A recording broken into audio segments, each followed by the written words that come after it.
मैं मनोज कुमार राय महात्मा गांधी अंतर्राष्ट्रीय हिंदी विश्वविद्यालय वर्धा के गांधी एवं शांति अध्ययन विभाग में एसोसिएट प्रोफेसर और विभागाध्यक्ष पद पर कार्यरत हूँ। मैं आज आप लोगों के सामने एक अनाम गुमनाम लेखक के बारे में चर्चा करने जा रहा हूँ। हिंदी साहित्य जगत में भी वे अज्ञात कुलशील बनकर ही रह गए, पर उस लेखक को पढ़ने गुनने का अपना एक अलग आनंद है। आप सबको भी इसका आनंद उठाने के लिए आमंत्रित करता हूँ। उस अनाम गुमनाम लेखक का नाम है श्री कुबेरनाथ राय।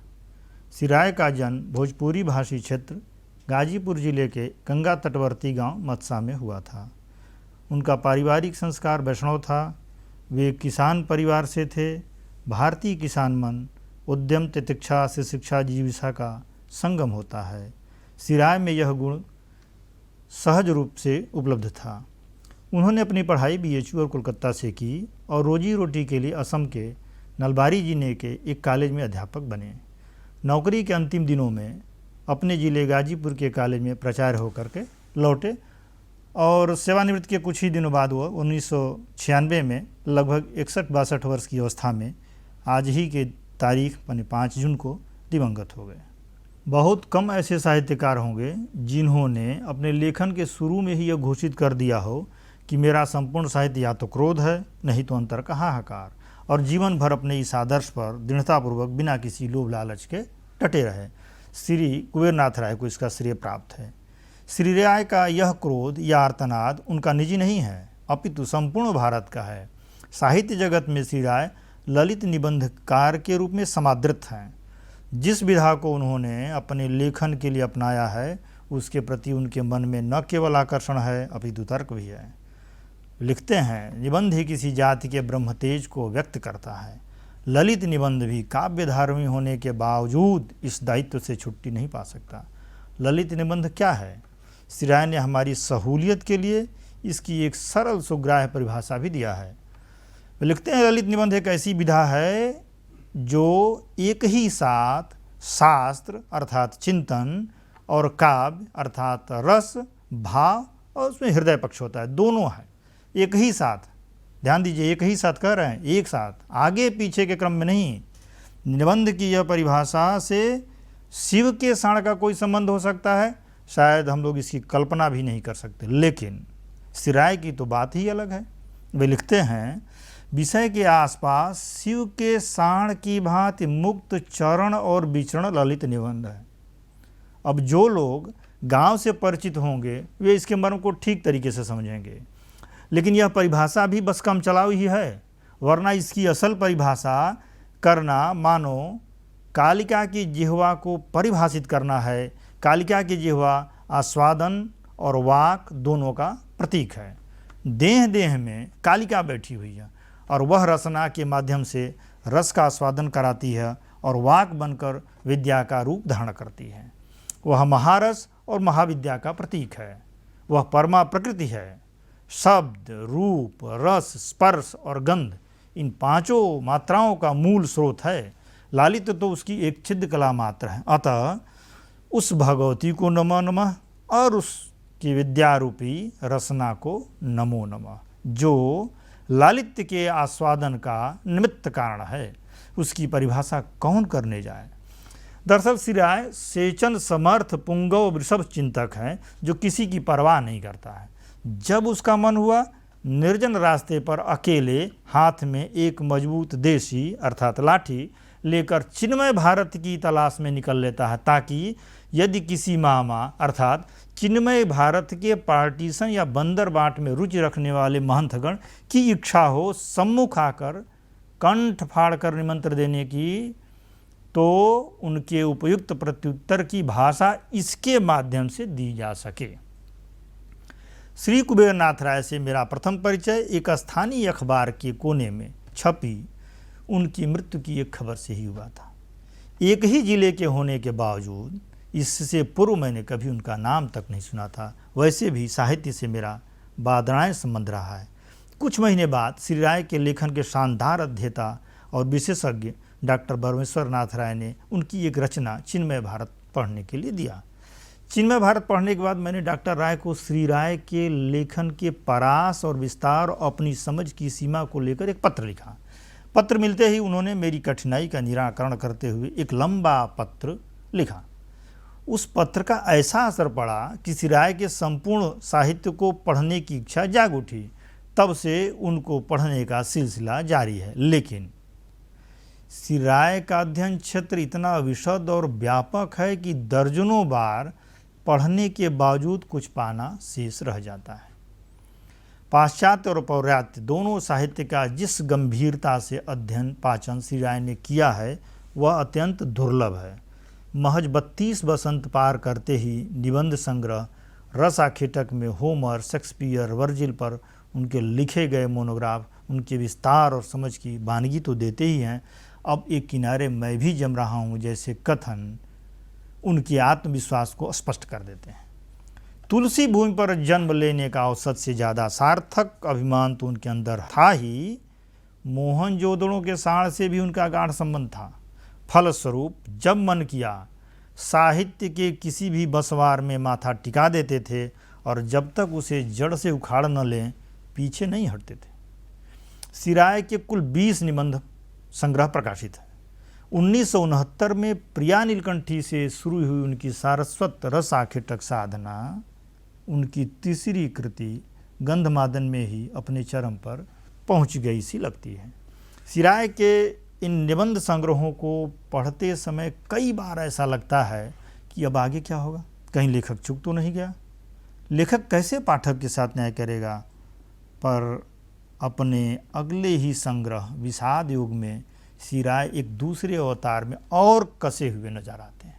कहने का तात्पर्य कि पाठक एक बार यदि श्री राय के निबंध कांतार में प्रवेश कर लिया तो देखता है कि लेखक तो पर्ण मुकुट बांधकर कामधेन की रस्सी को महाकवि की तर्जनी में लपेटे हुए निषाद बांसुरी पर त्रेता का बृहत् साम गाता हुआ आगे बढ़ता जा रहा है। रास्ते में यदि कहीं किरात नदी में चंद्रमधु दिखा तो मन पवन की नौका पर सवार हो गया और पत्रमणि पुतुल के नाम को कांख में दबाए हुए मराल बनकर उत्तर की ओर उड़ते हुए चिन्मय भारत से दृष्ट अभिसार करने लगा। पुनः वह जब जमीन पर उतरता है तो अंधकार में अग्नि के शिखा के सहारे आगम की नाव में सवार होकर रामायण महातीर्थम के घाट पर पहुंचकर वाणी के क्षीर सागर में विश्राम पा लेता है।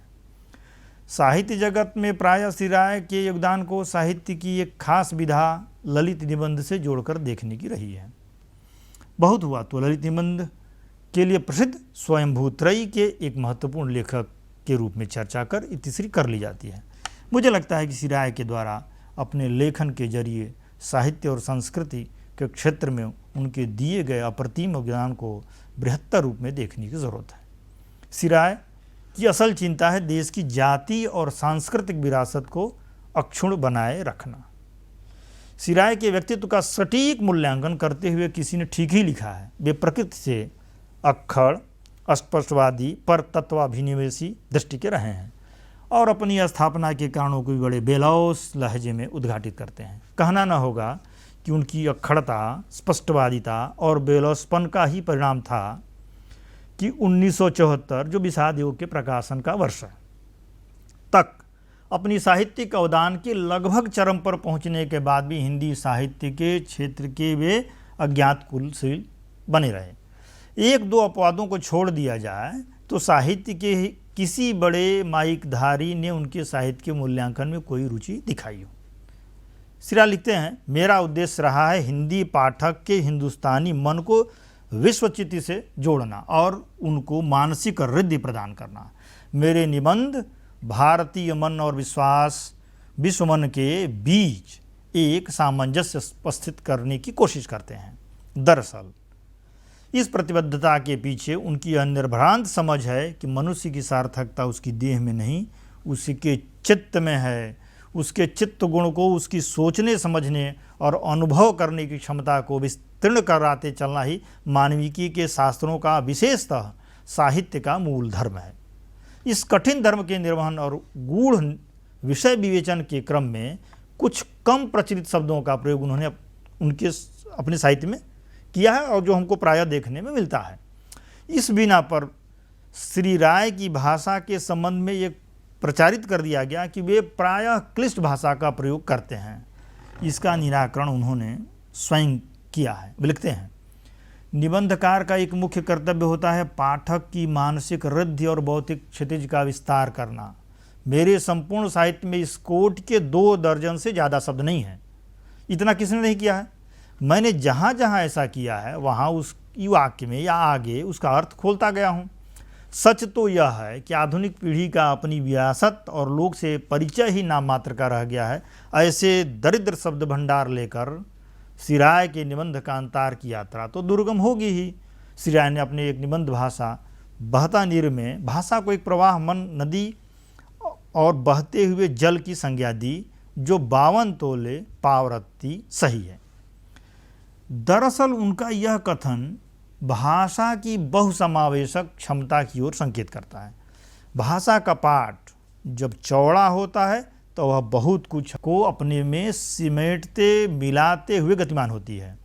इस प्रक्रिया में विवेक के साथ शब्दों का संग्रह त्याग भी चलता रहता है। दरअसल श्री राय मन के दरिद्रीकरण या वंध्याकरण को ही रोकने के लिए नहीं प्रयासरत थे, भाषा के दरिद्रीकरण और वंध्याकरण को समाप्त करने के लिए भी उद्यत थे।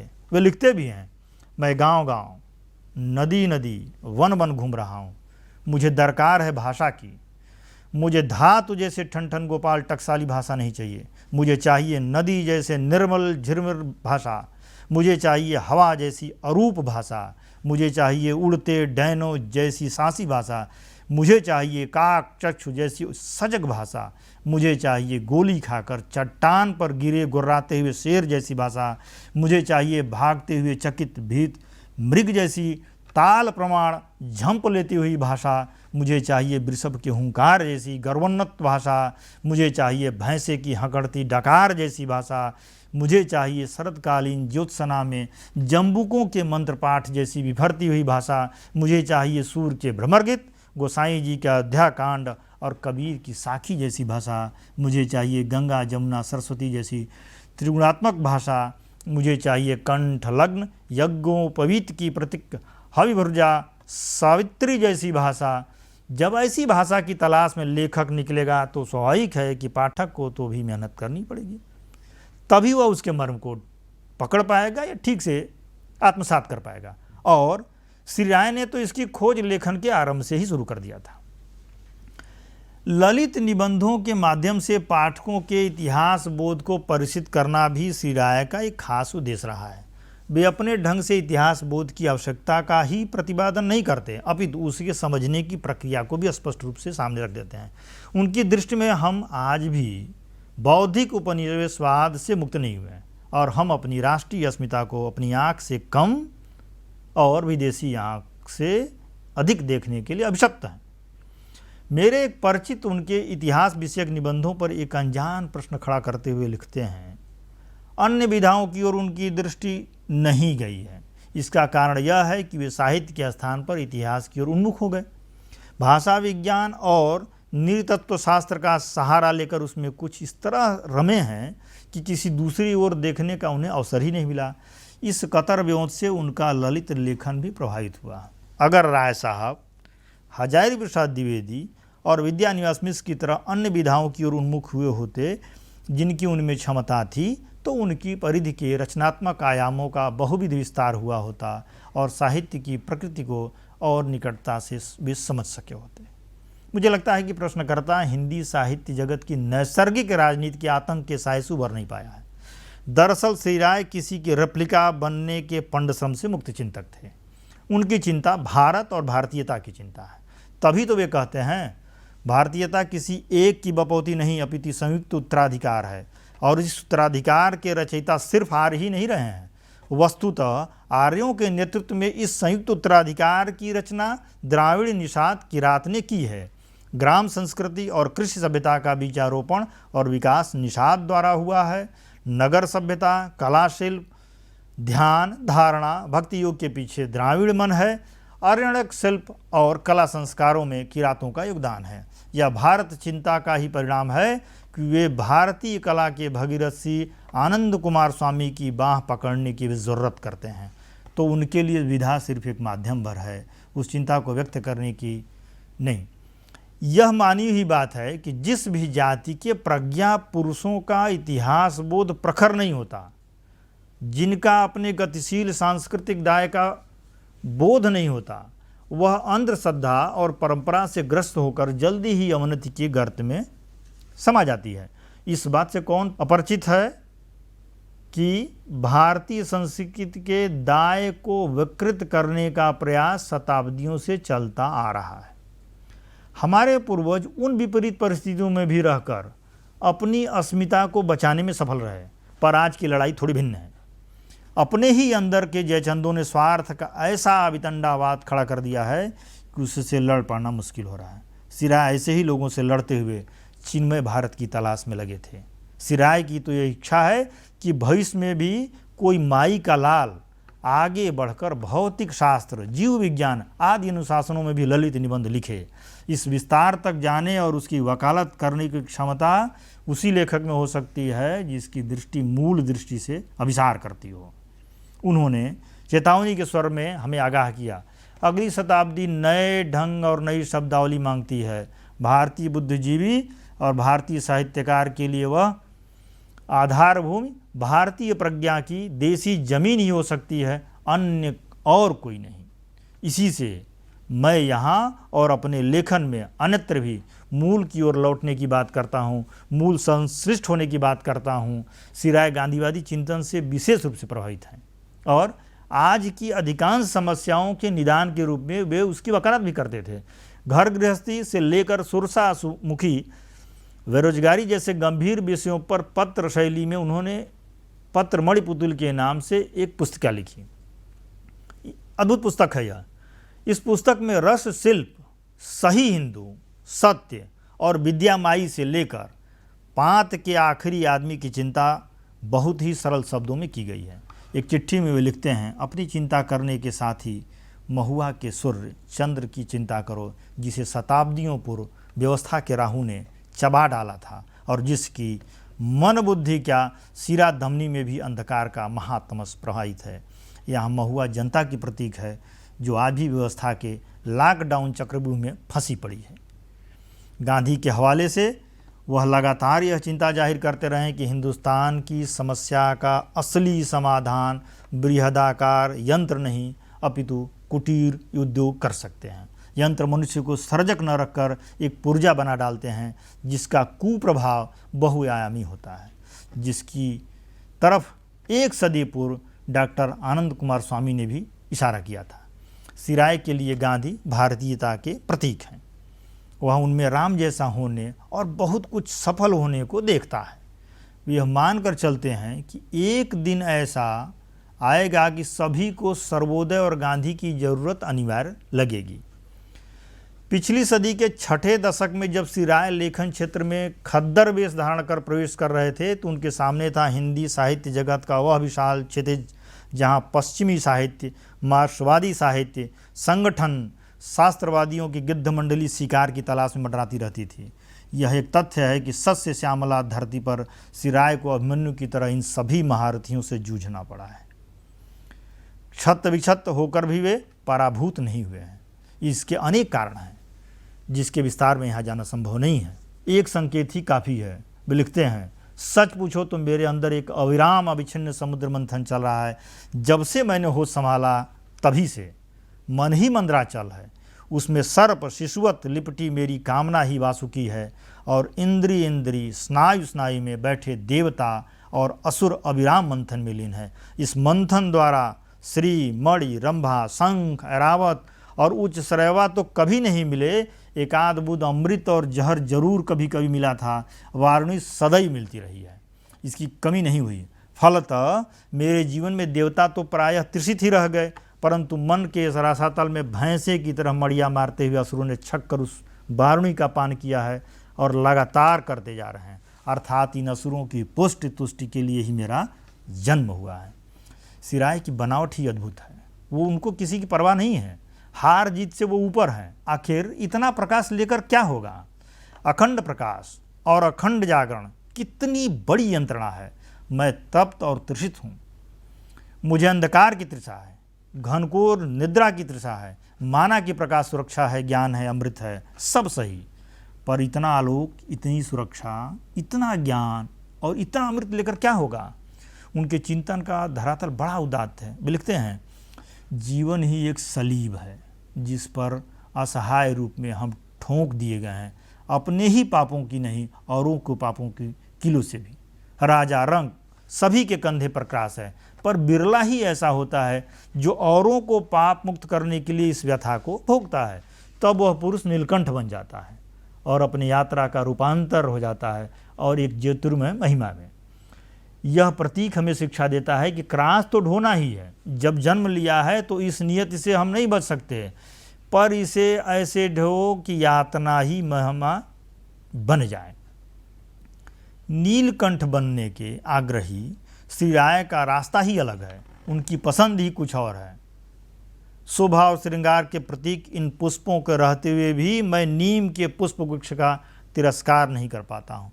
नीम का मामूली फूल साहित्य की उस नई विधा का प्रतीक है जो समूची निराशा और पराजय का अतिक्रमण करके जीवन में जीने योग्य क्षणों के दानों को एक एक करके चुन रही है।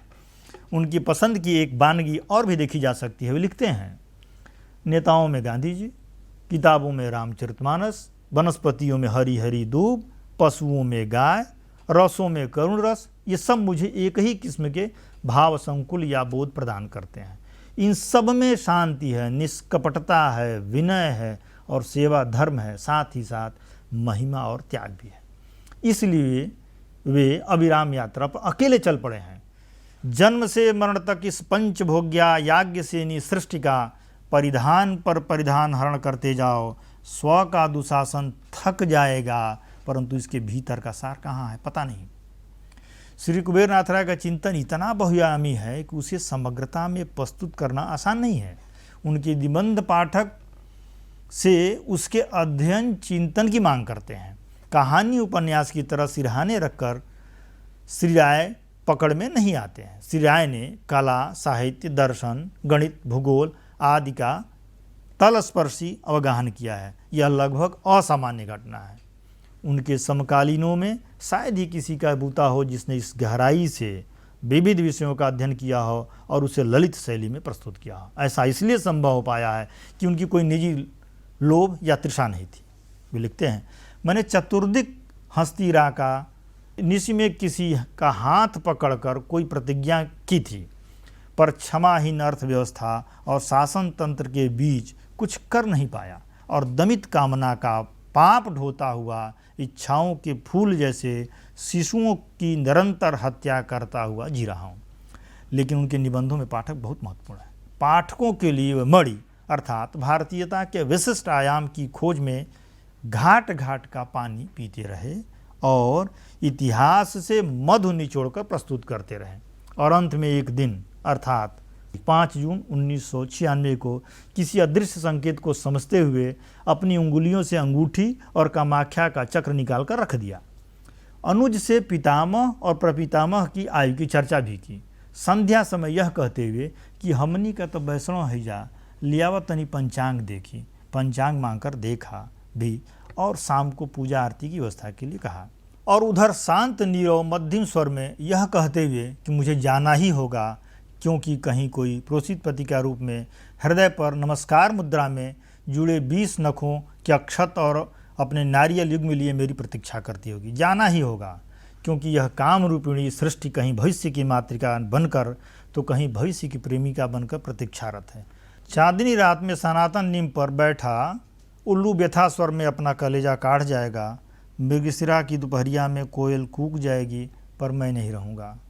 और मृण्मय शरीर से हंस उड़ गया। यह था श्री कुबेर नाथ राय जी के बारे में, जो एक प्रकार से कहा जाए तो भारतीयता के अमर गायक हैं। और उनका जितना भी लेखन है वो सब कुछ भारत और भारत की चिंता, भारत की सांस्कृतिक एकता या आज के दौर में जिस तरह से बांटने का जो क्रम चला है और तरह तरह के खंडों में हम लोग बातचीत करते हैं, को पूरी समग्रता में देखने और कैसे भारत एक हो और एक होकर के कैसे अपने को पूरे विश्व के सामने रखे हैं। उनके पाठक थोड़ा कम हैं, पर यह है कि जब भी कोई पाठक उनकी कोई पुस्तक पढ़ लेता है तो फिर वो उनका होकर के रह जाता था। यही हाल मेरे साथ भी हुआ था। हमको भी पहले किसी ने एक किताब दे दी थी और किताब को पाने के बाद मैंने भी उनको ठीक तरीके से पढ़ने की कोशिश की, और आज आपके सामने जो कुछ भी मैंने उनके बारे में जो रखा है वो सब उनके जो 20 उनके निबंध संग्रह है उसको लगातार कई बार पढ़ने के बाद मुझे लगा कि उनकी पुण्यतिथि जो 5 जून को पड़ती है, उस पुण्यतिथि के दिन हम लोग आपस में या आप लोगों से उनके बारे में कुछ चीज़ें शेयर करूं। वही मैंने आपके सामने रखा। आप सभी का बहुत बहुत धन्यवाद।